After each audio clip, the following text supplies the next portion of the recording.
Ever get that feeling? Yeah. Like you're using an app that's just a total brick wall. Oh, yeah. That's how I feel about some banking apps. Like Yeah. all function and zero feeling. Yeah, it's interesting how even in finance, where you think logic would be king, Right? we still kind of crave that human element.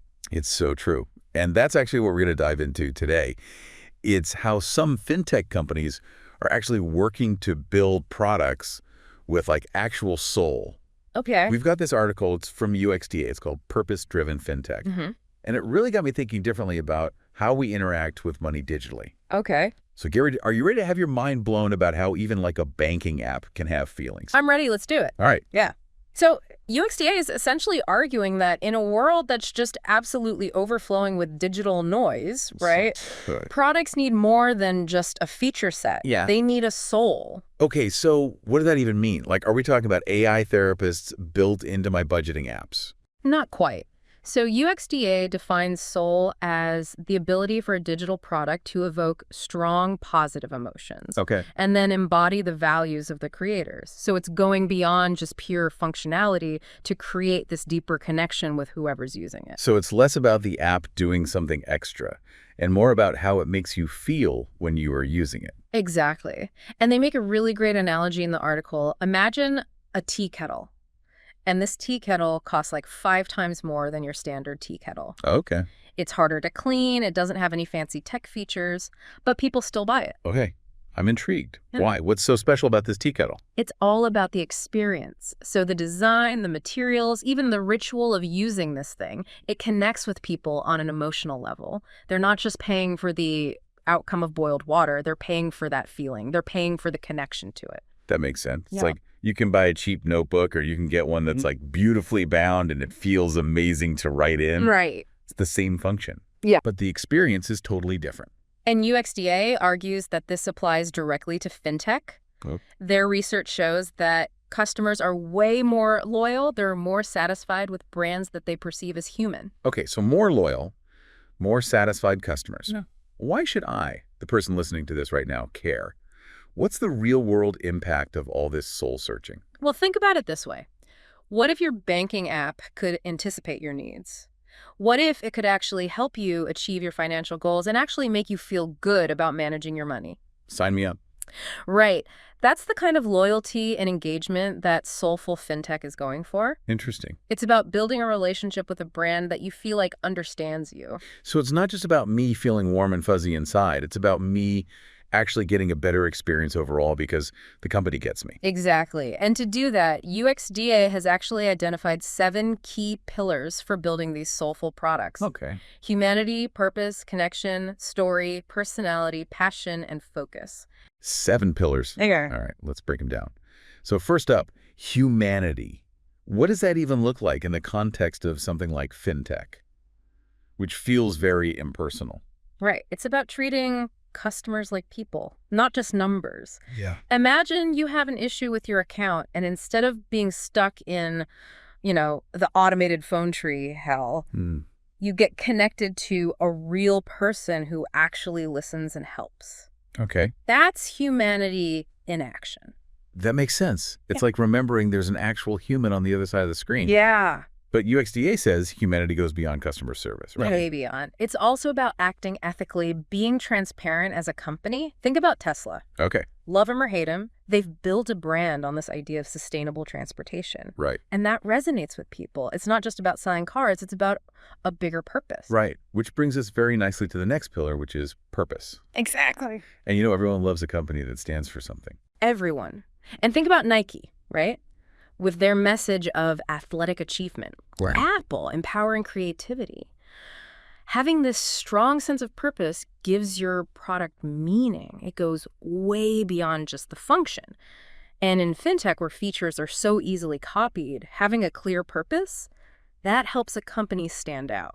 So it's not enough to just say, hey, we're a bank, we handle your money. Yeah. You need to have a mission, like a reason for being. Yeah. That's bigger than just profits. Yeah, you gotta believe in something. Yeah. And it makes a difference because research actually shows that people are way more likely to get behind and support brands that align with their values. Okay, so I've got humanity, we've got purpose. Next up is connection. Can you really, like, feel connected to your banking app? It's not like I'm inviting it over for movie night or something. Right. So how does a fintech company actually do that? Like, make me feel connected to my banking app. It's all about the details. Okay. Imagine like you get a notification. It's a personalized financial tip, right? Within your app, something that's tailored to you and how you spend money. Yeah. Not just generic advice, Yeah. or even how some apps use data visualization to show you where your money is going. But they do it in a way that's really clear and kind of even delightful. Interesting. It's these small touches that make a big difference. So instead of just showing me a spreadsheet of doom every month, my budgeting app gives me a little high five because I hit my savings goal this month. Exactly. You turn a mundane interaction into something that's engaging, even rewarding. I like it. Okay. Yeah. What's next on our soul-searching journey? All right, story. Story. This one might seem a little counterintuitive for fintech, Yeah. but it is really powerful. Okay. Our brains are just naturally wired for stories. They help us connect with information and make it way more memorable. It's true. I can't even remember what I had for breakfast, but I can tell you the entire plot of a movie I saw like 10 years ago. Exactly. And even a kid's banking app can use storytelling really effectively. Okay. So instead of it just being a digital piggy bank, it can be this interactive platform where kids go on these financial adventures. They learn about managing money through play. So instead of just like throwing coins in a jar, they're like slaying debt dragons and earning interest points or something. Exactly. I love it. Okay, what about personality?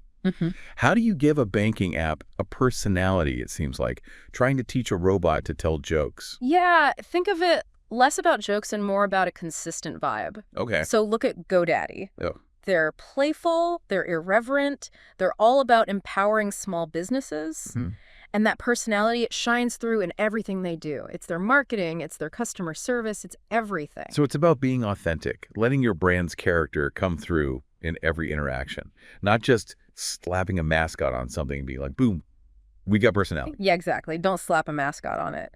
UXDA actually redesigned a luxury banking app to reflect this idea. They ditched that really typical stuffy corporate look and feel and went with this really sleek, modern design that felt sophisticated but not pretentious. So it's like your banking app should feel like an extension of your own personal style. In a way, yeah. It's about aligning that design and the tone with your audience's values and aesthetics. All right, on to passion. I feel like this is a big one, especially in the world of fintech, which moves so fast. Totally. It's something you can like feel. You can feel it when a team genuinely believes in what they're building. That energy, that enthusiasm, it's contagious. It's like that saying, enthusiasm is contagious. Exactly. If the people who build the app are excited about it, I'm way more likely to be excited about it. Yes, and in a world that's just saturated with apps that all kind of look the same, Right. Passion, that's what makes a product stand out. It makes a statement. It does, it does. Yeah. And lastly, we have focus. Okay. So in a world of just endless possibilities, it's so easy to get distracted.